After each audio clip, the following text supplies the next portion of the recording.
take Afghanistan, we were trying to implant a Western style democracy. We were trying to implant Western style human rights on an honor-based culture that had been based on tribal interactions and a tribal judiciary, a tribal political system that had been in place for hundreds of years. We needed to spend more time understanding what the different groups in that culture wanted, what we could provide, but also just been realistic about the whole affair. One of John Gray's big frustrations with both Iraq and Afghanistan was he believed they were utopian projects. They were doomed to failure from the very beginning.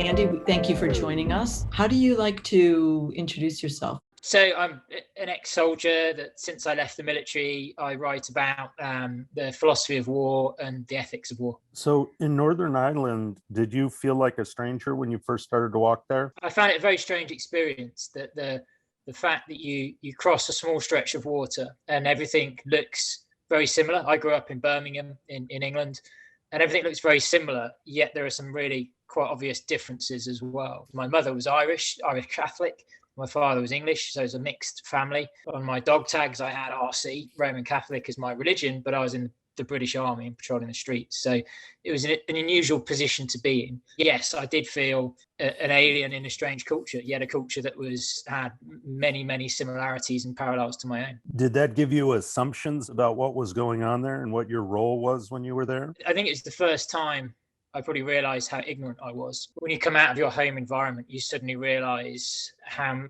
much you assume about the rest of the world. What you deem to be normal is just your normal, and it isn't everybody else's normal. And it was an experience of also been looked at in a different way. And I was then suddenly aware I was representing things that had a very long history that meant very different things to other people. At that point, you were not thinking about the world in philosophical terms. What was your behavior like while you were there? It was firstly worth pointing out it was a very quiet time when it was there. This is after the Good Friday Agreement, so it was largely peaceful when I was there. The most interesting sort of experiences from an operational point of view it was the marching season. So that's when a number of marches happen in the Protestant community, and some of the marches go down very traditional routes that actually cut through some Catholic areas. And at that point, there's points of friction. Police Service of Northern Ireland now police those marches, and we are there as a standby to support if things escalated. So I got to see some of that, and again sort of appreciate the history of what was going on. I think at that point I was fresh out of training. I was just trying to more learn about the culture of the military and the culture of what I needed to do to succeed in that environment, and I was probably much more focused internally on that than what was going on around me. And then you went to Iraq. And what was that like? How many years later was that? And what was it like going to Iraq? Yeah, it was a couple of years later, and it was I think 2005 was the first time I went. So it was almost at a turning point for the conflict in Iraq as well. There was a sort of a brief honeymoon period after the invasion in 2003, where in a lot of places in the country the troops were sort of tentatively welcomed. But by this point, it was turning, and there was wide-scale civil unrest happening. There was the beginnings of a civil war happening.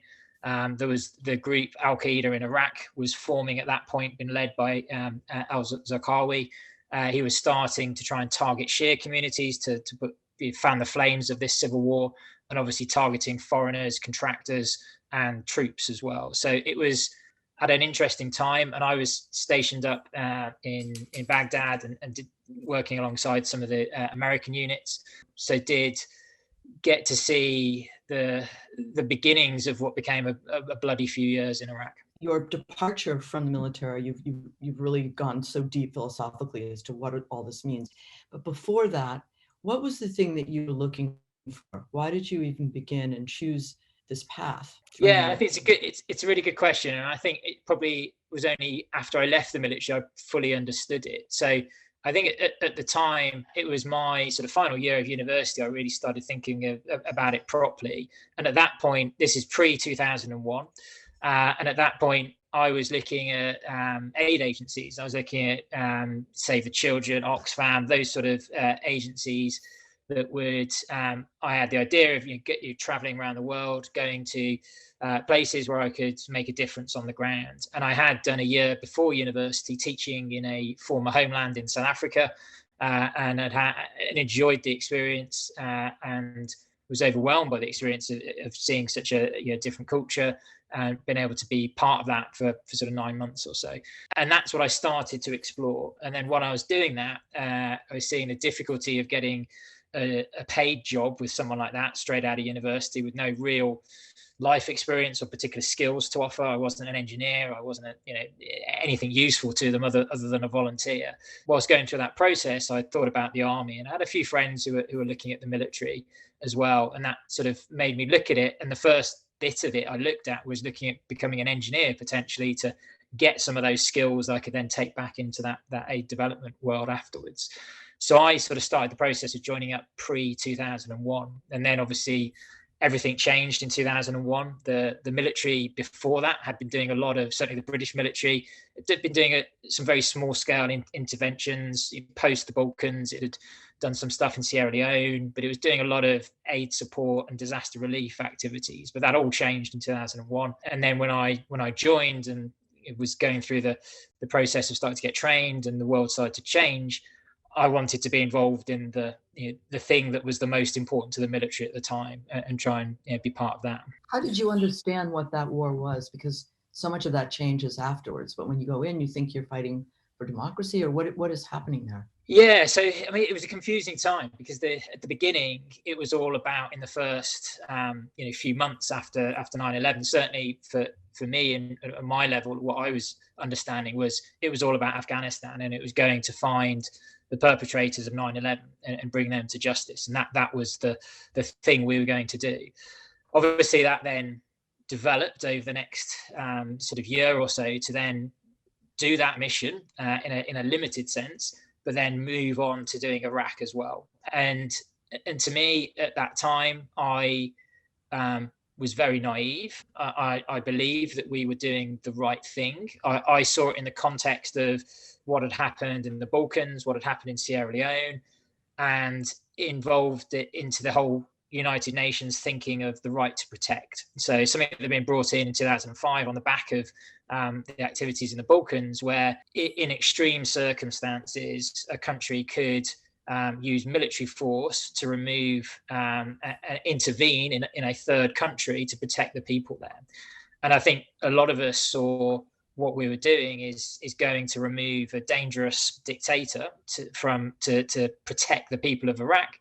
There was obviously the weapons of mass destruction thing there, which was to protect the wider region and to bring sort of stability into that region. That was sort of widely accepted in the military. There was some skepticism, but I think it was widely accepted that we were doing something positive.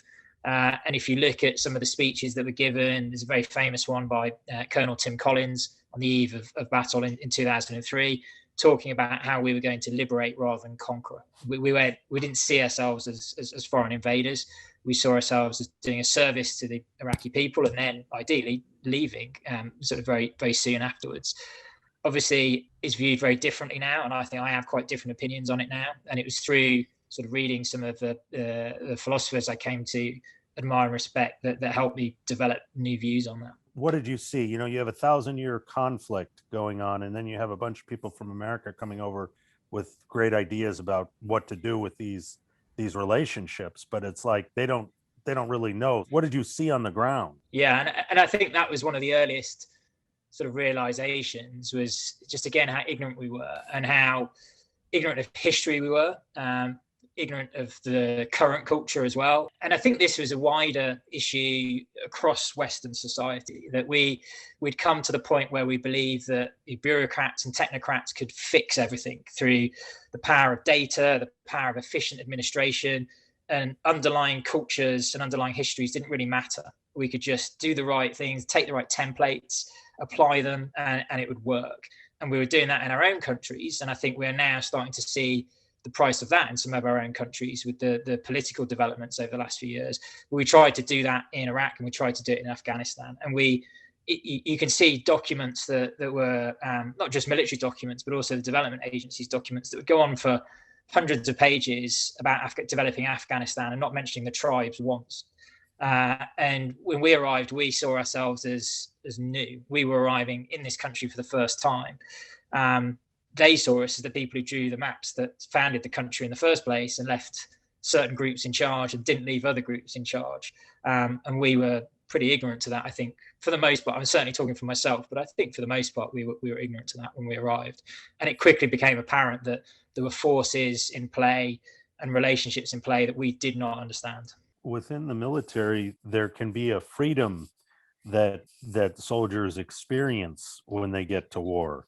Did you see that or feel that while you were there? Definitely. And I think you're freed from the everyday. So you can be completely focused on what you're doing, and it feels important. And I think that importance gives you a freedom that you can not deal with other things. You can just focus on almost on the present and the now, and that's quite freeing.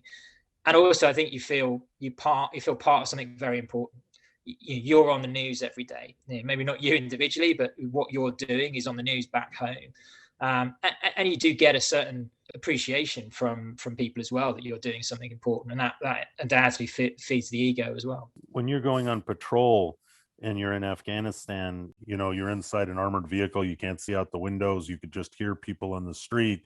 What are you thinking as you're patrolling? Yeah, I think most soldiers, and I've read a lot of memoirs from First World War and Second World War soldiers as well, I think quickly realize the role of luck in warfare. And I think probably in general, we don't appreciate the role of luck in life. But I think spending some time in a war zone, you quickly realize that a lot of what happens is completely down to luck. If it's slightly windier on a certain day, that mortar will carry a little bit further and land on your sleeping quarters, and you won't know anything about it. If you take a left rather than a right when you're driving through the center of Basra, you trigger that IED, or you don't because you went a slightly different route. And a lot of that is luck. So I think you do become quite fatalistic in a way, and you do sort of hand yourself over to fate to a certain bit. The military gives you skills and drills to give you a degree of control in the chaos. Some of it, I think, is an illusion they give you to make it feel like you've got some control in that circumstance. But at least you've got something you're doing proactive in very chaotic situations. At what point do you start to, wonder or question, or are you feeling at ease at some point? You start to feel like the mission that you thought you're there for and what is really going on, and sort of the chaos, or however you would describe it, whatever. Attention, when does that start to come in? You do get phenomenally well trained in the military, certainly in the UK and the US, and you do have a high degree of trust in the sort of tactical level, operational level training that you get. And then when you deploy, your focus is really not on, as an individual, trying to solve the problems of the mission in Iraq. Your focus is on your team, and your focus is on working together, getting everyone back in your team.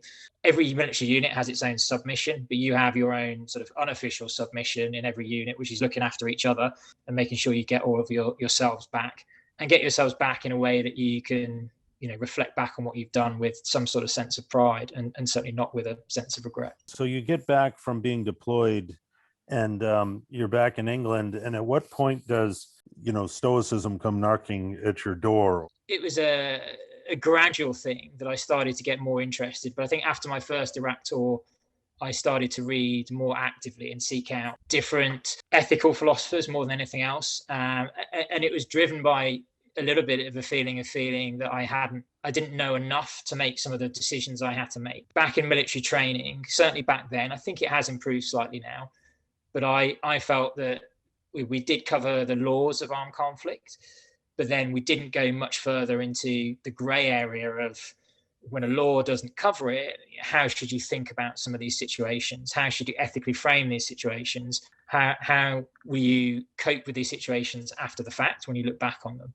And there was a couple of sessions with the Padre who would basically give a very sort of Christian-centric view of, kind of what would Jesus do, and think like that. And that's great. It does give you, gives you a slight clue to a moral compass to be using.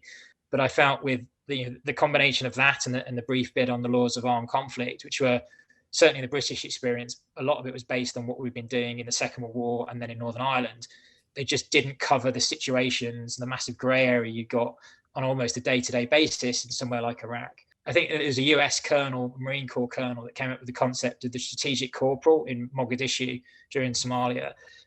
Just that in a counterinsurgency environment, you could be a junior soldier, could be standing on a block, and in one day he has to deal with 3 officials from different parties all claiming to be in power. He has to deal with a dispute between 2 tribes that he doesn't understand.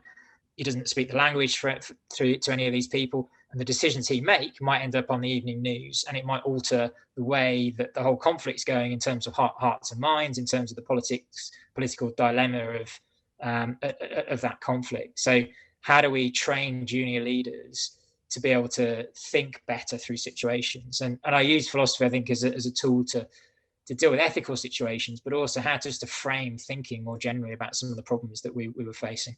How do you start to do such an extensive study of philosophy? Yeah, so I started off listening to podcasts, and I'd listen to podcasts when going for a run. And there's a brilliant set of podcasts called Philosophy Bites, and they sort of 30, 40 minutes, and they have a lot of the sort of most prominent philosophers of the day coming on to talk about other philosophers or sometimes themes and specific ethical questions. So that's how I got into it. And I would listen to these podcasts, and I'd go home and order the book about the person they'd been talking about and start to sort of devour that. And it was really done by following that. There was no sort of academic syllabus or any official training. It was done through public philosophy, through being able to access those resources and use that as a start point, and where possible, sort of then go back into the original text. So, we have thousands and thousands of vets. The incidence of suicide is at a, staggering rate right now. How might this study of philosophy, even just the study of philosophy, have better prepared and helped some of these soldiers to be better soldiers and also better prepared for what comes after? It's a great question, and I think there's different stages. I think there's different philosophies that can help, and the US military has been really forward-leaning on this. And as part of the comprehensive Fit Soldier program in basic training, US soldiers now get taught a form of stoicism. And I think having that training early on to help prepare you for the chaos of being in a war zone, and how to approach that from a sort of, from a mental health point of view, but also just from a point of view of being a human being in a strange new environment that you can't control. I think stoicism offers a lot, and there's a long history of military leaders, from Marcus Aurelius as a Roman military leader writing his meditations, to Admiral Stockdale, the US pilot who was shot down, being an avid Stoic and using that in his time as a prisoner of war in Hanoi. There's a long connection between stoicism and the military. So I think having that early in your career, and certainly having that as part of your pre-deployment, is really useful. And then I think there's these, you talk about the injuries that soldiers have when they come back from conflict.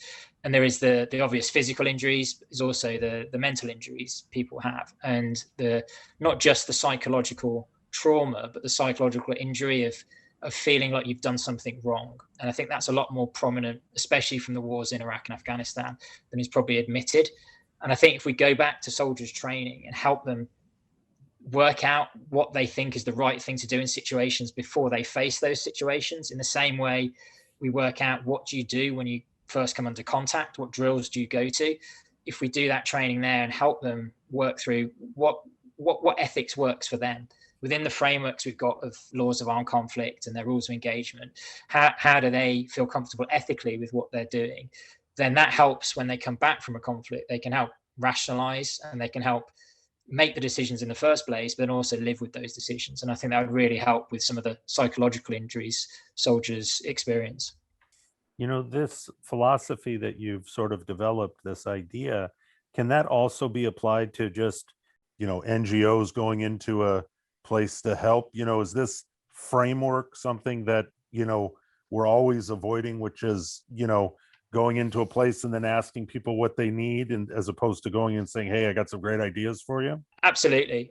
And I think that ability to just understand the environment you're in before you start doing anything else is so important. And we ultimately, you take Afghanistan, we were trying to implant a Western style democracy. We were trying to implant Western style human rights on an honor-based culture that had been based on tribal interactions and a tribal judiciary, a tribal political system that had been in place for hundreds of years.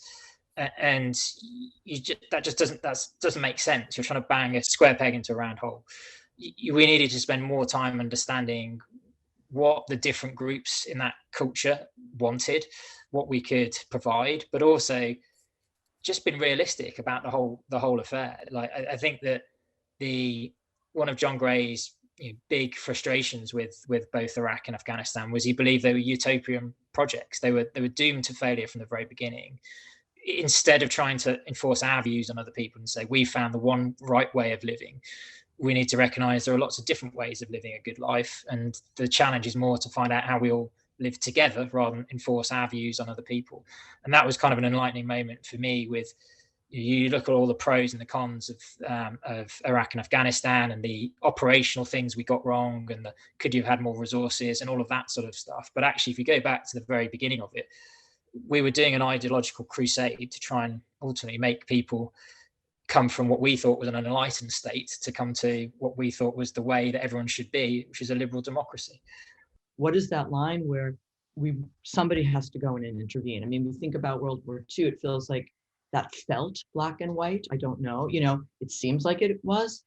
Are there still places of conflict now that we feel like we must go do something? Yeah, and I think it's a really difficult question to answer. And I think looking at it from a British perspective, I think there was an element with both Iraq and Afghanistan and the military, I think all militaries pride themselves as having a can-do attitude. So whatever you ask us to do, we'll be able to do it. Even if we haven't got the right resources, we'll get it done because that's what we do. You come to us to give us tough odds and we overcome them. And I think that when it's a situation like the Second World War, that serves us really well, and we will stand and it backs the wall stuff in a conflict which, as close as you can get, is pretty binary, right and wrong. That doesn't serve us so well in a much more complicated geopolitical world where the question needs to be asked in the first place, really honestly, what are the pros and cons of this intervention? What is the cost benefit analysis of this intervention? What is the blood and treasure that's going to be spent on both sides to achieve what we're trying to achieve? Is that an achievable goal? And is it a desirable goal? And I don't think we went through that process. And it is, I think, the general's responsibility, and they need to be separate enough from the politics to be able to do this, to turn around and say, what are you actually asking us to do? If you're asking us to do that, this is what it's going to cost. And are you prepared to support that? And will you give us the other support we need? Because the military on their own could not have solved Iraq and Afghanistan. It needed a massive cross-government effort, coordination with NGOs. The military was there trying to provide a secure environment for then all the rest of it to happen. And there were occasions where the military did manage to create a secure environment, but then nothing else happened. The water stayed off, the electricity stayed off, the politics didn't move forward, and nothing happened. And I think you could argue it never was going to. And there's a sense that we were doing something by sending the military, but it was never going to be anything meaningful. And we didn't have that proper checks and balances at the beginning to really hold people to account and say, this is what you're signing us up to.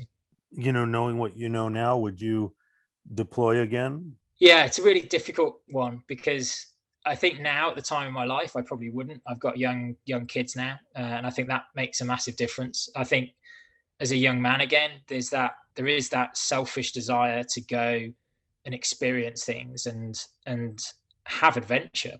And I think that drives a lot of people's desire to sign up. There's a lot of people who sign up because there's a stark economic choice to make. There's a lot of people who sign up because they're attracted by the idea of going away. And it's a theme that's repeated through lots of literature, from Moby Dick and Ishmael's desire to go to the sea to all sorts of stories about young people, and it's predominantly young men, but young people wanting to go and have an experience. And I think it is a younger thing to do. So from a selfish point of view, then I would think twice about it. But from a more, do I think it was the right thing to go to Iraq? No, I don't know. When you talk to soldiers or veterans, are they receptive to these ideas? Yeah, for the most part. And you get some that come back with that point about you don't have time to think in the moment, and you're just there to do your job. And I think some of those probably haven't had to do that and haven't had to live with the consequences afterwards. And I think there's always a degree of people being patronized in the military, that they assume because you sign up and become a soldier, you're not very bright.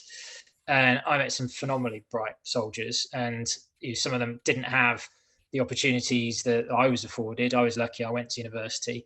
I didn't join up because it was the only economic choice I had. But there's a lot of people who that's why they join up, and it's because they haven't had other opportunities, and they're exceptionally bright, and they can pick this sort of stuff up really easily. And there's ways making it real for soldiers, because soldiers are living in a war zone. They're living ethical decisions all the time in a way that you don't have to live back home. And being at war is just the human experience in extremis. You get exposed to the moral dilemmas that philosophers sit at home and ponder about in comfy chairs. You actually have to make those decisions. Is that the challenge at the end of all this work that you've done, is to be able to look at others and see the humanity of every person? I think it is. And one of the philosophers that, in terms of ethics, I probably do admire more than most is Immanuel Kant, the German philosopher. And I think that's where he gets to at the end. And it's never seeing another person as a means to an end. It's seeing them as an end in themselves. And I think that's the challenge, especially in extreme environments, especially when you're frightened, when you're scared, when you're threatened, to still see the person at the other side of this. And I think that is important. And there's lots of examples throughout history of soldiers doing that, and especially at the end of conflicts, soldiers actually getting on better with soldiers from the other side than maybe the people back home they go back to. Wandering in the darkness, Goethe talking about wandering in the darkness, to a certain extent, is that what we're all doing all the time?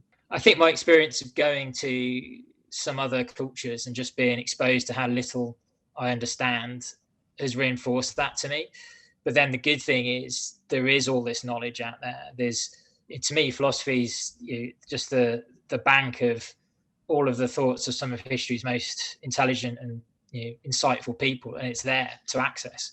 And people don't, because it's dead old white men for a lot of it. But there's a lot more than that. There's dead old men and dead old women from all sorts of cultures that are out there, and dipping into that and trying to get other perspectives, I think, can only help whatever you're doing for your living. Do you have peace? Do you sleep well? Are you still searching and struggling and all of those different things, as we all do? But or do you have moments? Yeah, I'm exceptionally lucky. I didn't have any experiences during my times in Iraq or Afghanistan where I personally was injured or suffered any sort of psychological injury. And I was very lucky. The type of person that signs up and joins the military is always the sort of person who's always striving for things and trying to achieve things. And I do that too much still.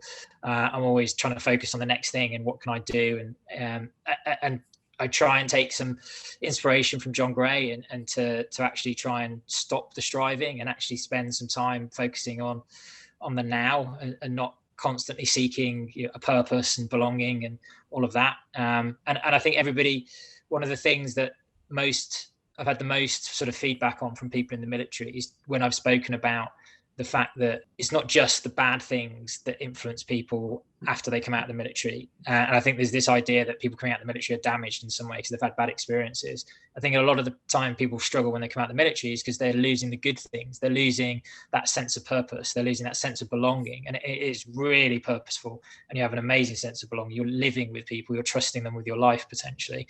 And it's the loss of that more than the experience of bad things that I think people struggle with sometimes. So that the challenge from John Gray is to try and live without that. And if you can't, then find some ways to sort of have a slight sense of purpose. And it helps in extreme circumstances. Having purpose and meaning helps. But in the everyday, I think it's good to try and step back from that and just try and appreciate the everyday bits of mundane life as much as you can, because that is it. Thank you so much. Yeah, thank you for coming on. Really appreciate your insights. And great to talk to you both.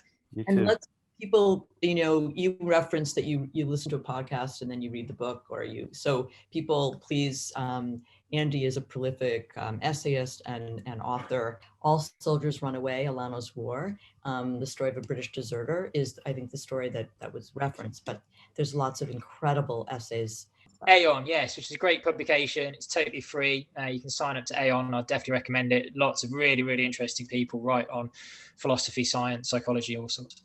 Yeah, thank you again so much. It was wonderful. Thank you. That's fantastic. Pleasure. Really good to talk to you both.